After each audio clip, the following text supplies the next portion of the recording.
Visite-nous, ô Esprit de Dieu, visite-nous.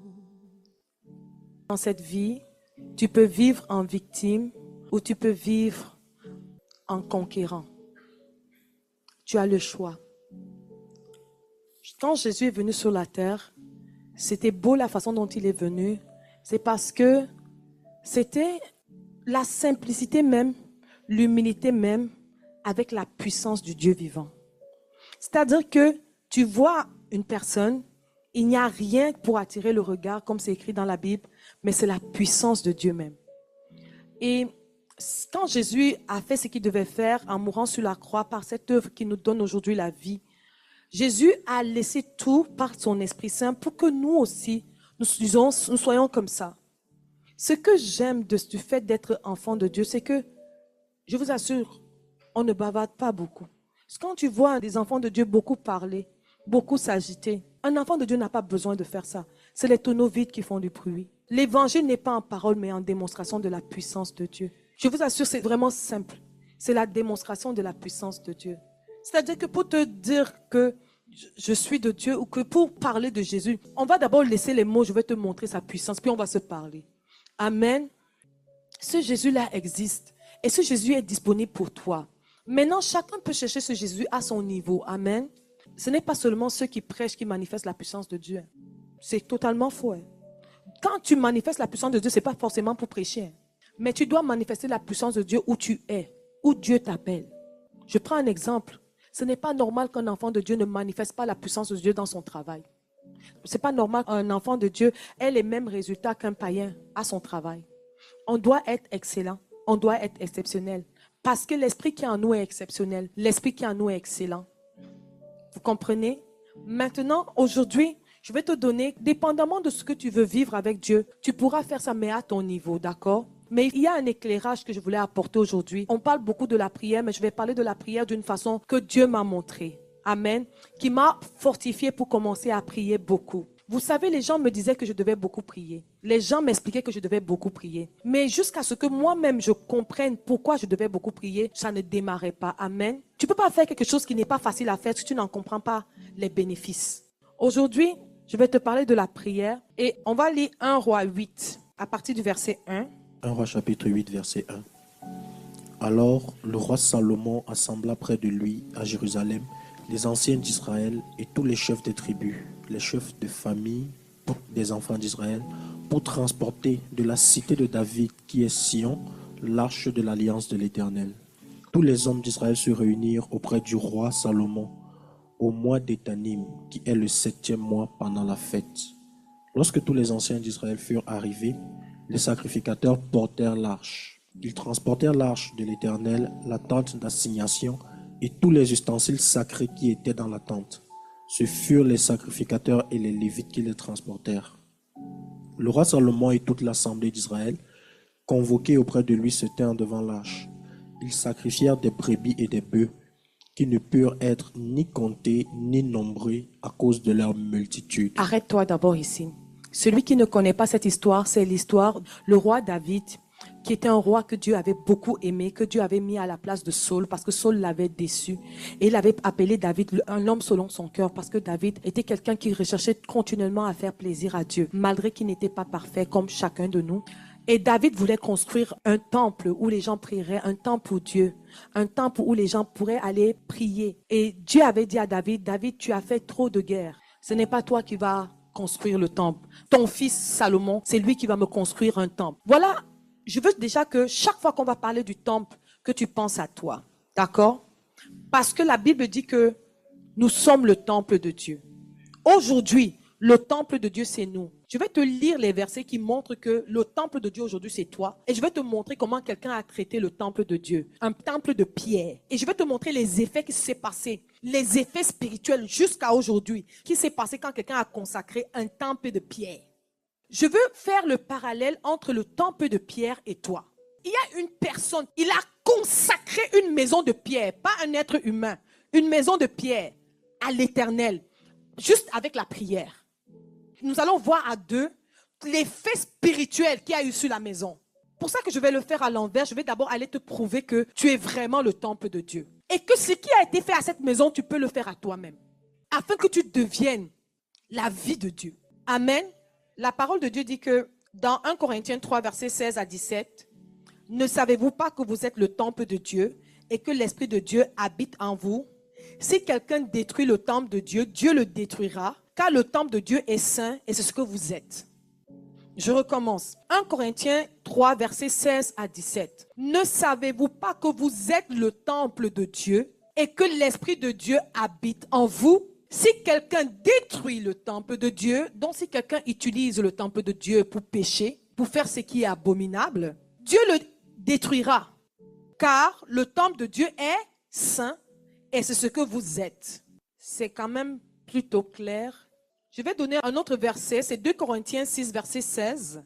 Ça prouve que tu es le temple de Dieu. Ne souille pas le temple de Dieu. Quand tu souilles le temple de Dieu, tu détruis le temple de Dieu. Il y a quelque chose qui est réservé pour ceux qui détruisent le temple de Dieu. Donc, je vais lire 2 Corinthiens 6, verset 16. Quel rapport y a-t-il entre le temple de Dieu et les idoles?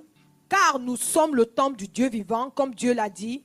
J'habiterai et je marcherai au milieu d'eux. Je serai leur Dieu et ils seront mon peuple. Ça dit, car nous sommes le temple du Dieu vivant.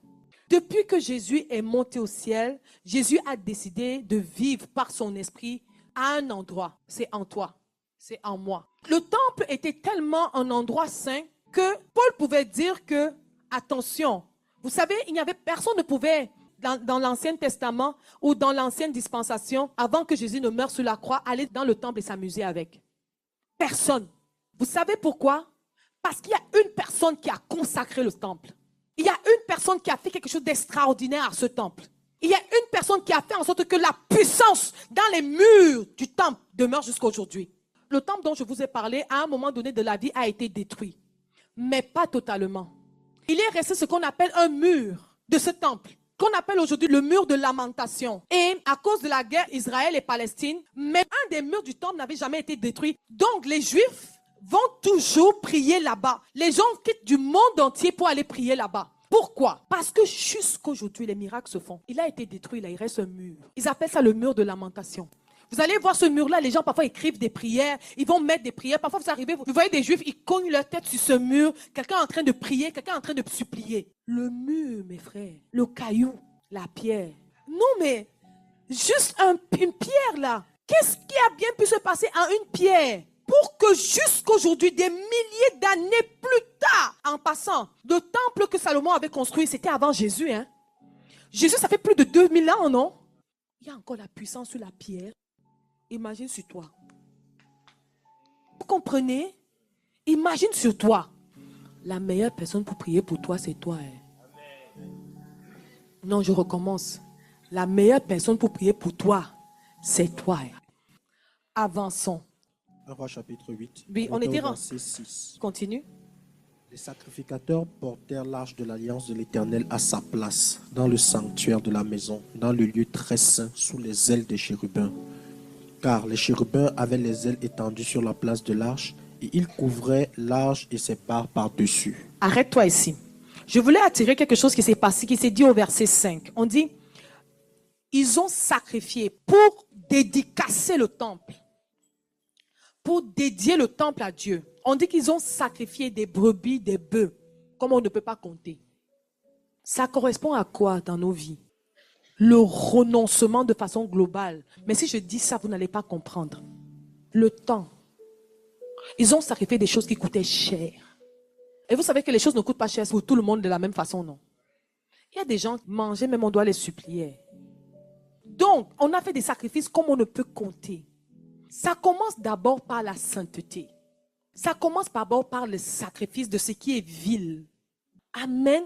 Tout commence par la séparation de ce qui est saint, de ce qui est malsain, de ce qui est pur, de ce qui est vil. On est en train de se préparer à prier pour qu'une puissance descende sur nous.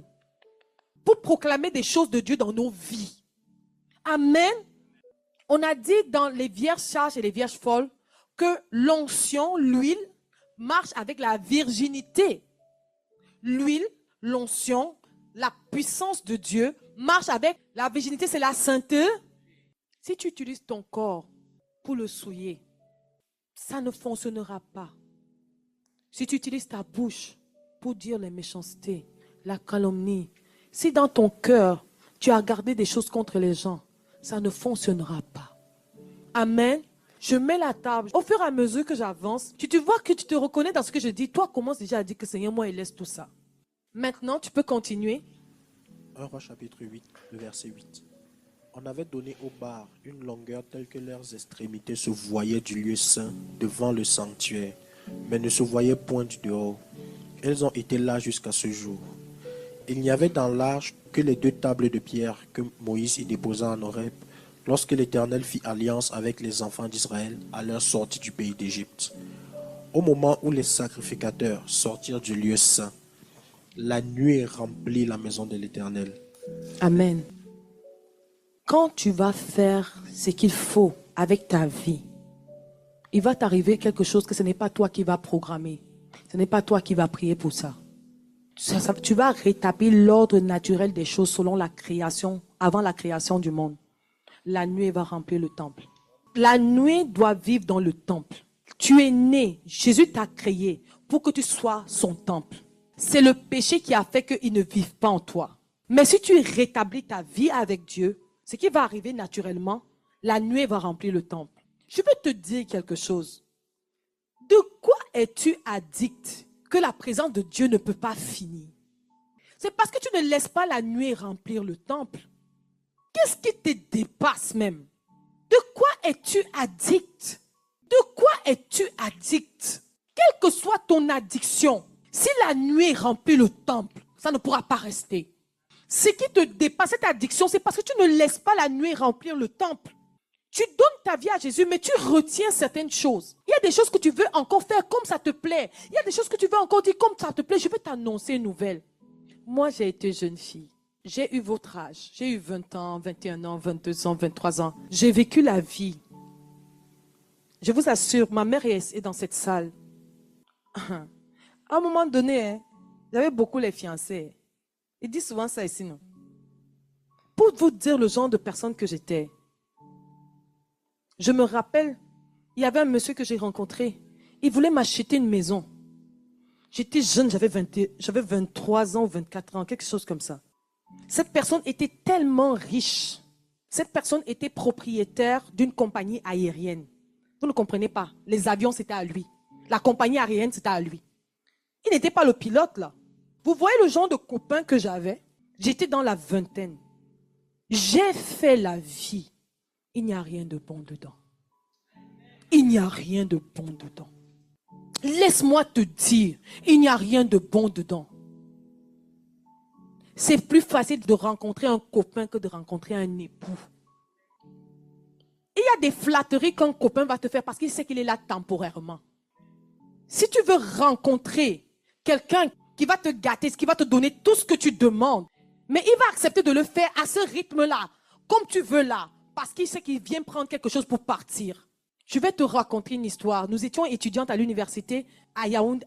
Notre université à Soie, c'était hors de la ville. Elle était réputée pour être un endroit de débauche comme tu n'as jamais vu. Cette université-là, à partir de 18h, puisqu'elle était hors de la ville, le nombre de voitures de luxe pour rentrer à l'université, c'était les hommes mariés qui venaient voir leurs copines. Pour vous dire le type d'université qu'on était. L'université, à partir de 18h30, si tu te mettais, parce que c'était à l'époque, soit il y avait juste une route. Donc tu pouvais voir chaque voiture qui vient et chaque voiture qui sort. Mais pour combien de temps? Pour combien de temps? Pour combien de temps? Il y avait une jeune fille à cette université. Il y avait un monsieur, il était ministre dans notre pays à cette époque. Cette fille était tellement belle que même les filles disaient qu'elle était belle. Même si tu es jalouse, comment? Tu vas quand même dire dans ton cœur, Dieu peut faire ça à quelqu'un. Cette fille était magnifique. Une jeune fille, elle était à l'université comme nous. Et on va entendre qu'elle sort avec un grand ministre de l'époque. À l'époque, c'était un ministre très riche au Cameroun, dans un ministère très prospère.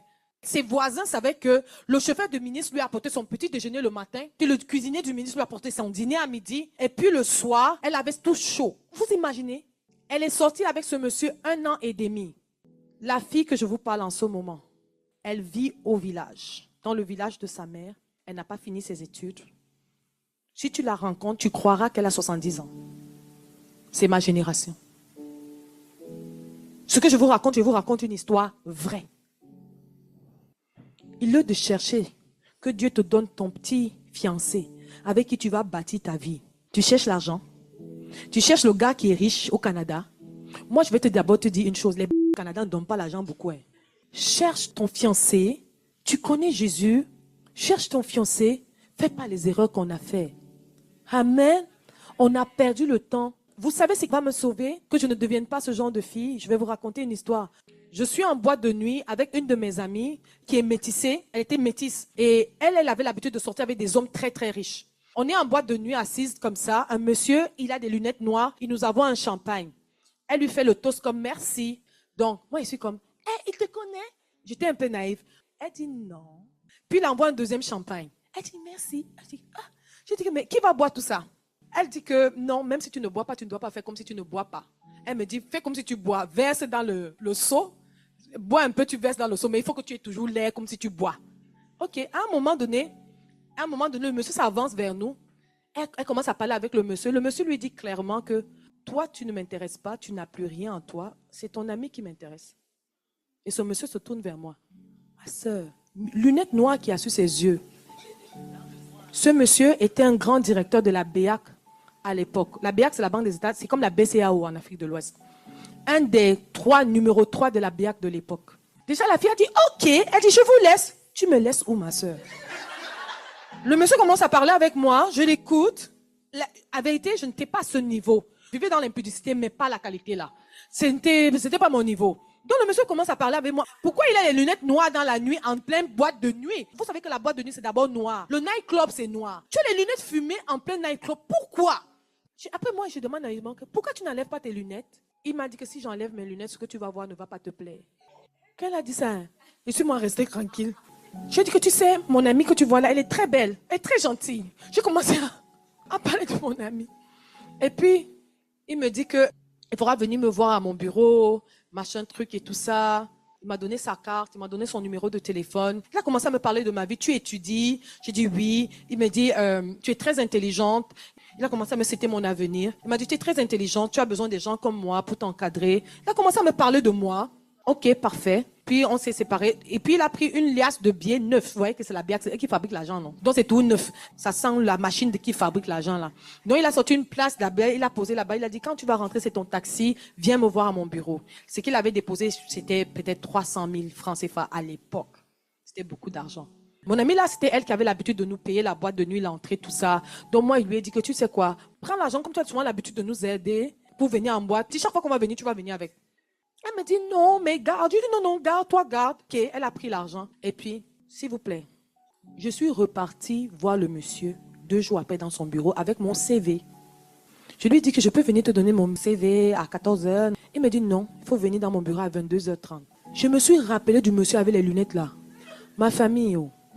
Je ne suis plus moi jamais partie. Oh. C'est comme ça que cette histoire s'est arrêtée. Je veux raconter à une jeune fille que j'ai fait la vie, franchement. Vous voyez le genre de vie que j'ai vécu? Pour vous dire le genre de vie, donc, fais pas ça. Ce qui m'a gardé, c'est parce qu'un jour, pendant cette vie, je vais avoir un songe où quelqu'un me dit, Nadège, si tu continues la vie que tu mènes, tu vas avoir le VIH. Quelqu'un m'a dit ça clairement en ne riant pas, en me menaçant. Qu'il faut que tu arrêtes ce que tu fais, sinon tu vas avoir le VIH. Ça m'a fait peur. J'ai changé de puce de téléphone. Parce que j'avais déjà donné ma vie à Jésus un jour et je connaissais les choses de Dieu. Et je savais que Dieu avait envoyé son ange m'avertir. Et je savais que si je ne changeais pas là, cette route que je prenais, je n'allais plus revenir. Je parle à une jeune fille. Je parle à un jeune homme qui veut vivre une vie de débauche. Arrange ta vie. Arrange ta vie. Jésus te dit, arrange ta vie. Je serai ton père. Je serai ton guide. Je serai ton abri. Je serai ta forteresse. Je serai ta fondation. Ne t'appuie pas sur ce qu'on te dit. Ne t'appuie pas sur les mensonges du monde. Je suis Dieu. Je vais veiller sur toi. Je vais te donner une paix, une joie que tu ne connais pas encore. J'avance. Je reviens sur Salomon. On dit que la gloire de Dieu est tellement descendue dans le temple.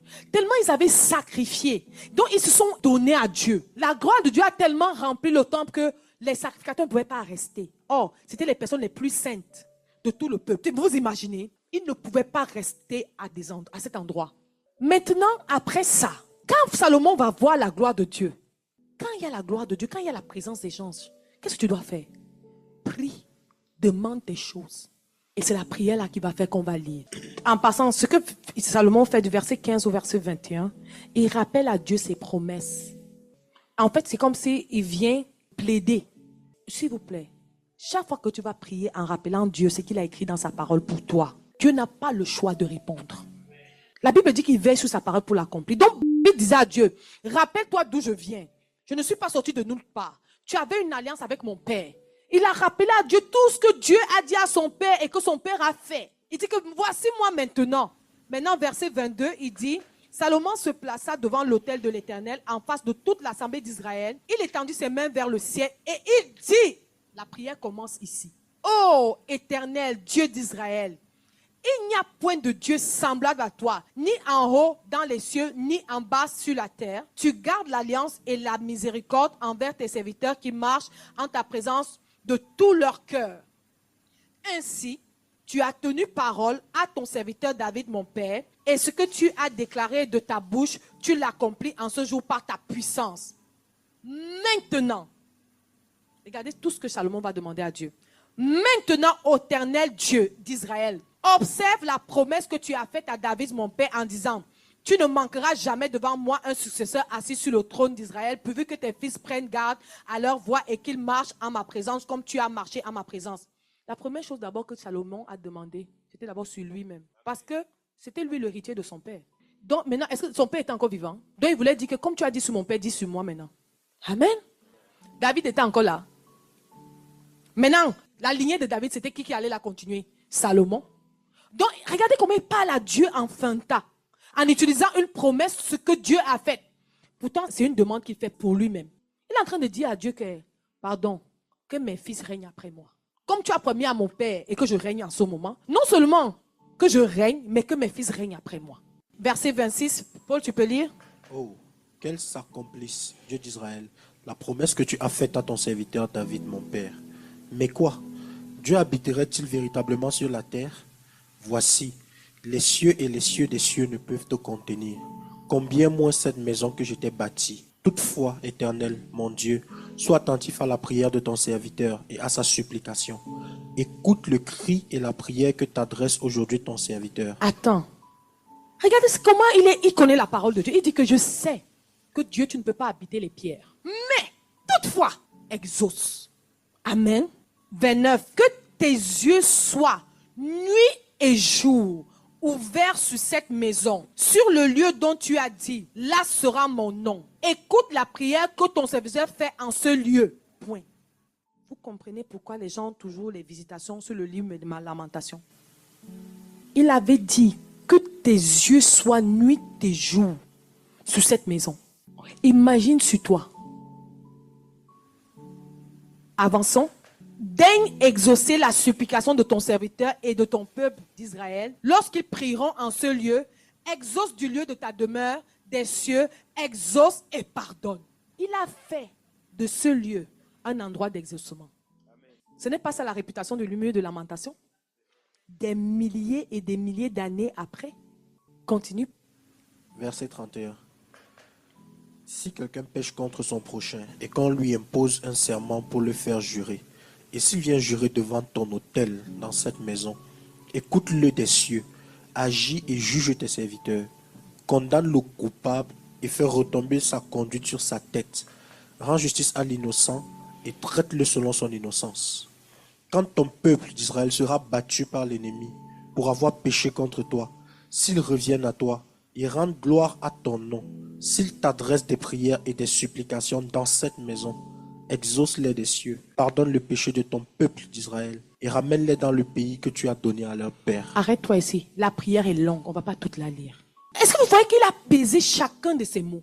Est-ce que vous savez que quand même Israël était amené en déportation, quand ils étaient ailleurs, ils priaient toujours en direction du temple? Parce qu'ils savaient qu'il y avait une notion dans ce temple. Maintenant, pourquoi tu dois être une maison de prière? Pourquoi tu dois être une maison de prière? Il y a une raison pour laquelle tu dois prier. Je vais d'abord te dire quelque chose. C'est que si tu as donné ta vie à Jésus, tu t'es engagé à le suivre, à faire de lui ton Seigneur et ton Sauveur, ton Père et ton Dieu, il doit parler avec toi.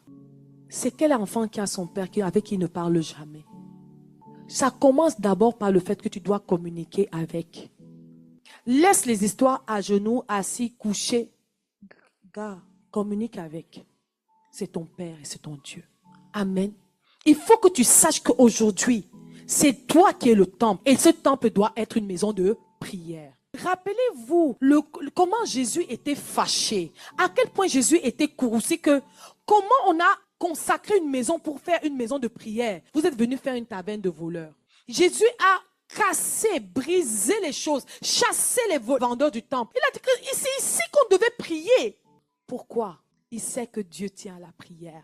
Dieu veut que la maison qu'il établit soit une maison de prière. Dieu veut que tu pries. Amen. Il faut que tu saches que si tu ne pries pas, ceux que tu n'as pas de relation avec Dieu et ceux qui n'ont pas de relation avec Dieu, Dieu ne le connaît pas dans l'intimité. Je vais te dire quelque chose. Aussi vrai que quand une femme accouche, on voit naître devant les hommes, un enfant naître devant les hommes, sache que c'est le fruit de ce qui s'est passé entre deux personnes dans l'intimité un jour. Il n'y a rien que tu seras devant les hommes que tu n'as fait avec Dieu dans l'intimité. Je recommence. Il n'y a rien que tu n'auras fait avec Dieu dans l'intimité qui ne va pas paraître devant les hommes. Je mets à l'envers. Si tu veux manifester quelque chose devant les hommes, ça doit être le fruit de ton intimité avec Dieu. Ton intimité avec Dieu, c'est là où prend naissance tout ce que tu vas manifester devant les humains. C'est en cela seul, ce n'est que comme ça seul. Si on te dit qu'il y a une autre façon de manifester la vie de Dieu, on te ment. Amen. Je dis aussi une chose. L'être humain a un mauvais caractère. Nous avons le mauvais caractère en nous. La seule chose qui peut faire que le mauvais moi disparaisse, c'est la prière. La prière est ce volcan dont les laves font disparaître le mauvais caractère. Je recommence. La prière est ce volcan dont les laves font disparaître le mauvais caractère. Amen. Et la pub biblique, c'est ça, c'est que c'est dans la prière que nous sommes transfigurés. C'est dans la prière que nous sommes changés. Tu viens de donner ta vie à Jésus, tu veux suivre Dieu, tu veux mettre ta vie en règle, tu es un ancien chrétien, tu vois qu'il y a ton caractère qui ne finit pas, il y a des choses en toi qui ne disparaissent pas, tu ne pries pas assez. Ah, je vous assure, faites-moi confiance. Vous parlez à une fille, je ne sais même pas. Il n'y a pas quelqu'un qui a un mauvais caractère comme moi j'avais ici. Vous avez déjà vu quelqu'un qui sort de la prière et qui bagarre? Jamais. C'est qui ne priait pas. Vous n'avez pas remarqué que quand vous sortez de la prière, vous êtes moumou? Vous êtes comme un agneau immolé. La prière transforme. La prière transforme. Pourquoi il faut prier? Parce que la prière que tu fais, c'est le circuit, c'est le tunnel par lequel Dieu transfère tes dons. Ah, je recommence. Vous allez voir que la plupart des dons que Dieu parle dans la Bible te reçoivent parce que les gens intercèdent. Je te dis que si tu n'as pas un cœur qui intercède pour les autres, si tu n'as pas un cœur qui prie pour les autres, Dieu ne va pas te donner les dons spirituels. En passant, ceux qui veulent le don de prophétie là, c'est le don par excellence. Si tu veux le don de prophétie, tu dois être un intercesseur. Dieu doit voir que dans ton cœur, tu te soucies des autres. Parce que le don, c'est pour l'édification des saints. Donc si tu veux édifier les saints, il faut que d'abord que tu penses à lui. Dieu ne va pas te donner le don pour te dire que maintenant, pense aux saints. Non. C'est quand il va voir que tu te soucies des saints qui va te donner les dons. Amen. La Bible dit dans Jérémie 33:3, invoque-moi et je te répondrai, je t'annoncerai les grandes choses, des choses cachées que tu ne connais pas. Si tu as l'impression que quelqu'un te cache quelque chose, invoque Dieu. Et ce n'est pas la boule de cristal qu'on entend souvent dans les films. La prière, c'est ta boule de cristal. T'annonces une bonne nouvelle, tu n'as pas besoin de marabout. Boule de cristal, prière. Amen. Je te dis, les marabouts ont pris ton argent pour rien. Toi-même, tu pouvais faire ça. La prière. Jérémie 33, verset 3. Je t'annoncerai les choses cachées que tu ne connais pas. Il y a beaucoup de choses qui nous sont cachées, non, n'est-ce pas? Alors, prions, prions, prions. Amen. La prière. Moi, je suis curieuse de savoir ce que Dieu veut faire de mes enfants. C'est une chose cachée, non? La prière. Qui n'est pas curieux de connaître son lendemain? Même si Dieu ne te dit pas tout, il va te dire un peu. Si tu connais ton calendrier, n'est-ce pas que tu seras calme et serein? Il y a aussi, pourquoi prier? Dieu dit dans 2 Chroniques 7,14, si mon peuple, ceux qui a invoqué mon nom, s'humilie, prie et cherche ma face, je l'exaucerai des cieux, je lui pardonnerai son péché, je guérirai son pays. Ton pays, ça peut être ta maison. Est-ce que vous comprenez? La prière, c'est bien. Je parle à quelqu'un pour te dire, c'est pour ça que Satan se bat pour que tu ne pries pas. Parce qu'il sait la puissance qu'il y a dans la prière. Prie un peu, tu vas voir. La prière, c'est la seule façon d'ouvrir le ciel. Chaque fois que les gens avaient des visitations angéliques, soit ils dormaient, soit ils priaient. Amen. Soit ils dormaient, soit... Je parle des anges qui venaient leur parler là. Amen. Alors priez. Priez. Prions. Prions. Si un enfant de Dieu ne sait pas ce que la prière peut lui apporter, je vais ajouter un autre aspect que moi j'aime beaucoup personnellement. 1 Pierre 4, verset 7 dit, « La fin de toute chose est proche. Soyez donc sages et sobres pour vaquer à la prière. » Pour vaquer à la prière, il faut que tu sois sage et sobre. Sage, ça veut dire qu'il faut que tu sois conscient de ce que ça va t'apporter. Et sobre, c'est que tu dois être lucide de ce que tu dois demander. Je vais redire ça doucement. Les vraies prières, c'est les gens qui sont sages et sobres. Parce que quand on parle de sobriété, c'est d'avoir tous tes esprits en fait. C'est être éclairé. Mais éclairé de quoi? Sobre veut aussi dire lucide. Éclairé pourquoi? Parce que ce n'est pas un acte banal que tu vas faire. Ne prenez pas ça, ce n'est pas banal. Toi qui écoutes cet enseignement, je t'en prie. Ce n'est pas banal. La prière, c'est ouvrir le ciel sur ta vie. Alors, on dit ici, sois sobre et sois sage. Pourquoi on parle de sagesse? Ça veut dire que quelqu'un peut aller dans la prière distrait et stupide. Quelqu'un peut aller dans la prière distrait et stupide. C'est pour ça que je te dis, sois concentré sur ce que tu vas parler à Dieu, ce que tu vas lui dire. Comment tu vas lui dire? Il y a l'onction dedans. On parle d'une maison qu'on a prié sur elle, il y a plus de 4000 ans la maison jusqu'à aujourd'hui. Les gens vont prier dessus. Pourquoi? Si Dieu n'exauçait pas, les gens ne prieraient pas. C'est parce qu'il y a des témoignages, des prières faites sur le lieu de lamentation que les gens continuent à y aller par millions par année. Et les moyens des étrangers. Et vous savez encore le pire? Parfois, ce ne sont même pas des chrétiens. C'est devenu un lieu touristique. Prie. Moi, ce que j'aime dans la prière, c'est un moment entre Dieu et moi et Dieu. C'est pour ça que moi, dans la prière, je prends toujours la position la plus confortable, même si je suis par terre. Je prends la position la plus confortable, c'est assise. Je parle à mon Père et je ne suis pas pressée de quitter. Parce que je sais que c'est ce que je fais là qui va impacter ce que je serai devant vous demain. Dis à ta voisine, passe le temps dans la prière. Voisin, passe le temps dans la prière. N'aie pas hâte de partir, n'aie pas hâte de fuir, n'aie pas hâte que ça se termine. Vous n'avez pas remarqué que parfois tu commences à prier, c'est comme si quelqu'un te poursuivait. Mais sache que ce que tu fais, ce n'est pas banal. Donc fais-le sagement et fais-le de façon sobre. Sobre, lucide veut dire ne sois pas distrait. La prière, c'est par la prière que Dieu nous guide, qu'il éclaire nos voies. C'est par la prière que Dieu nous parle. Les gens me demandent souvent, comment tu sais que c'est Dieu qui te parle? Et je dis, mais parce que je sais. Mais comment?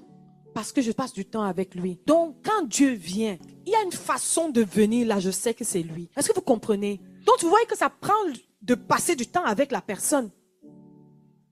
Parce qu'une des questions qui arrive souvent à la plupart des personnes qui veulent prophétiser ou qui prophétisent, c'est que comment je fais la différence que là c'est Dieu et là ce n'est pas Dieu? Comment tu sais que c'est la voix de ta mère et ce n'est pas la voix de ta mère? Il faut que tu aies l'habitude de parler à ta mère. La prière te permet de bâtir cette intimité avec Jésus. La prière. Qu'on ne te mente pas. La prière. Dieu est omniscient, omniprésent. Ça veut dire qu'il connaît tout et il est partout. Ceux qui font de leur temple une maison de prière, ils ont l'esprit de l'omniscience et de l'omniprésence. Amen. Amen. Dis à ton voisin, ce n'est pas la sorcellerie. C'est la puissance du Dieu vivant. Vous savez, le prophète Samuel va rencontrer Saül dans la Bible. Il va lui dire que quand tu seras à tel niveau, tu vas rencontrer des personnes, ils vont te dire qu'ils ont retrouvé ton ânesse. Après ça, tu vas aller à tel niveau. Tu vas rencontrer des prophètes avec des chanteurs, avec l'orchestre. Ce n'est pas la sorcellerie. Amen. C'est la puissance de Dieu. Et Dieu veut qu'on prie. Toi qui m'entends aujourd'hui, Dieu veut que tu pries, Dieu veut que je prie, afin de rentrer en fusion avec lui pour faire de notre corps son temple. Amen. Et je vais finir cet enseignement en disant à quelqu'un, ça ne sert à rien d'aller... Dieu, ce que tu cherches de Dieu là, c'est dans ta chambre, toi et lui. Je ne te mens pas. Ça va même faire que quand tu vas même venir voir une prophétesse ou un soi-disant prophète, une soi-disant prophétesse, elle va juste confirmer ce que Dieu t'a déjà dit. Amen. Amen.